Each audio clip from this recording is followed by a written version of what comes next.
want to. So even even in a report, you can segregate your batch from your online, from your SSA, that kind of thing. So now we'll take a look. You'll see that it's approved, but also see that our status has changed, and we're in a different stage. What this stage is for, and I'm going to go forward, because we'll pick this up again. This is really just what it says, review and authorize. So under a typical model, the requester would have assigned this to someone else. So I'm the someone else, I'm like, oh, let me take a look at this. I see it's been authorized, but let me take a look. I'm reviewing it for validity and isn't enough information for me. Because if it was raised by somebody else, even though it was locally authorized, I want to be able to check it out. If I don't like it, I send it back, and I will give them, this is what they call an implicit rejection, so as opposed to an explicit approval or rejection. So I'm able to do that. That's what review and authorize is for. So as the receiver of the change, you have that ability. In this particular case, I'm the one that created it, so I'm just going to skip right over it. Now it puts me in plan and schedule. Now I've already put my schedule dates in. Hey, took them away. Put those back. No, I didn't say this. Put those back. Typically, this is where you're going to put in your scheduling information. This system, owing to the assumption that the requester and the executor, the implementer, are different, it allows the implementer to say, I'm requesting these dates, but it puts the onus and control on the implementer to verify that, yeah, I can do it on your requested date, or no, I can't do it until another date.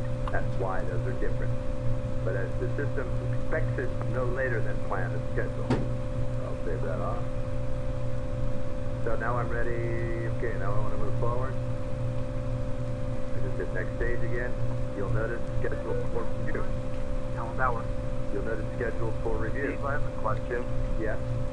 I would think that if we would want to have the CMDB entry before it gets to that first level of approval. The entry would be at creation time. And I just didn't bother to go through it here because I wanted to get through this piece. Okay, fair enough. We will come back to CMDB procedures, yes. Okay, thank you, sir. Yeah, it's done at create time. So now I'm in a schedule for review. This has two flavors. If you do not have a conditional approval, then Kevin's technical review is a conditional. What this is internal tower review. So this is reflective of an SOP. So this is when, if I see something that's scheduled for review and it doesn't have an approval map, that's just waiting to be reviewed by the local tower. If there is conditional, so we're okay, it's got to go to product assurance, it's got to go to client services, has to go to a technical review board, this is the stage at which it will do that. In this particular case, I don't have a map, I'm reviewing it internally, I'm good, I go to next stage. Now it says, okay, scheduled for approval. That means scheduled for final approval. One of the things I want to show you here is all through this, I could be doing updates. I could just be sending general information updates. All through it, so I'm recording what's going on through the life cycle of the change. And that's just a practice that we have to get used to. So now I'm looking at schedule for approval. That means I'm waiting, I'm ready to go. I need my implementation for approval. Now I'll put my Walter Britton hat on. He's got an email right now. He'll come in. He'll hit approve. Thank you. Now it says schedule. I look at my approvers. I'm ready to go. So all I'm doing right now is I'm waiting on that date for this to be executed. So, Steve, real quick and aside, I'm going to be a pain in the ass here. Is someone documenting our questions, concerns, action items? Because I love these types of meetings, but I just want to make sure that they don't fall, between the cracks. Is Donna, noting our concerns? I am. Okay, beautiful. And I'm recording it also in my mind. Memory bank. I know that, and I trust that 99.9% of the time. I understand. So now I'm in schedule, real quick. I know it's 2 o'clock. So now you're just waiting on the implementation. So if I take the aspect, which most of us will on this call, okay, it's been assigned to me. The very first thing I'm going to do is I'm going to go next stage. Implementation in progress. That means I've started the change. Now, why is that there? Remember the change console. During a change window, I know Technology Services does this big time. During a change window, during a weekend change, we're going to have command centers that are monitoring change, where they have to do that. So when you pop something into this state, implementation in progress, you don't have to send an email to a command center saying, I'm starting. It shows up on the console that you just started. And when you're done with the change, you're quite simply... That's a good point, Steve. And I want folks to start thinking now of this change module as something that governs changes real time. So, you know, right, we can get it deeper later, but that's one of the greatest, you know, I don't know, aspects of this tool. It's definitely real time or near real time. Consoles update a minimum of every 60 seconds. So every time somebody moves something along, especially if you're looking at it during a change window, and again, you can isolate your console. Do I want to see the enterprise? Do I just want to see Accenture? Do I just want to see ICS? That type of thing. And when changes start to occur, when the implementation starts to happen, command centers can see it in near real time. So implementation in progress. Okay, I'm executing. I look good. You know, you also, I'm going to say something here. If you recall this, I'm not going to create them. But you also have, what are my install results? What were my test results? So these are the types of things, as we mature as an organization, you know, moving down the path of a full ITEL model, these are the types of things that we would use. Especially if you have a failed backup. But I'm not going to get into that. I'm just suffice to say, there are continuing work detail entries as you move through the workflow. So I'm going to say, okay, I'm done. I'm going to hit next stage. I have to give it actuals. No way around that. Unless governance tells me not to. Now you see what it says here. Completed, final review required. Now that owes back to whoever requested this. So if you have a developer that now has to come in and do a validation, as the implementer, this is where you leave it. And once that validation is complete, validation complete, final review complete, save it off. I want to move it to its final stage.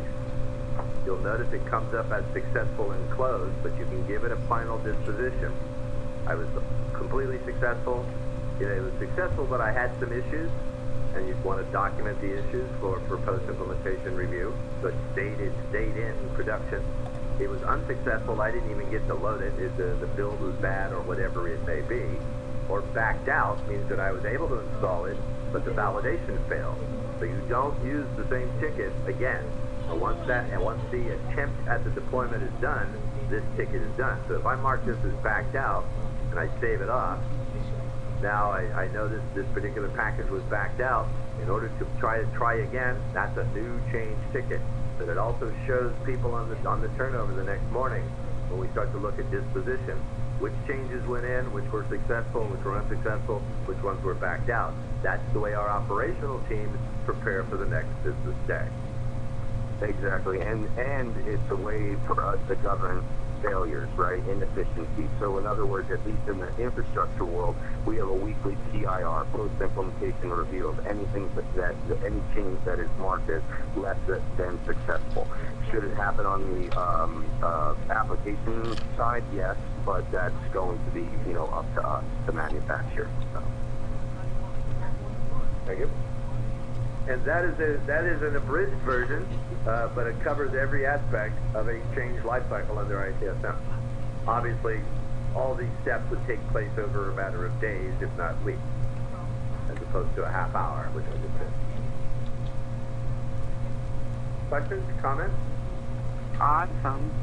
That last step, not the one where we got closed and were successful, the step where we were, I don't know what the word was, completed, but we had to... Validation. Okay. Yeah. Do you ever envision that being NAO validated at Accenture? Or IBM UK?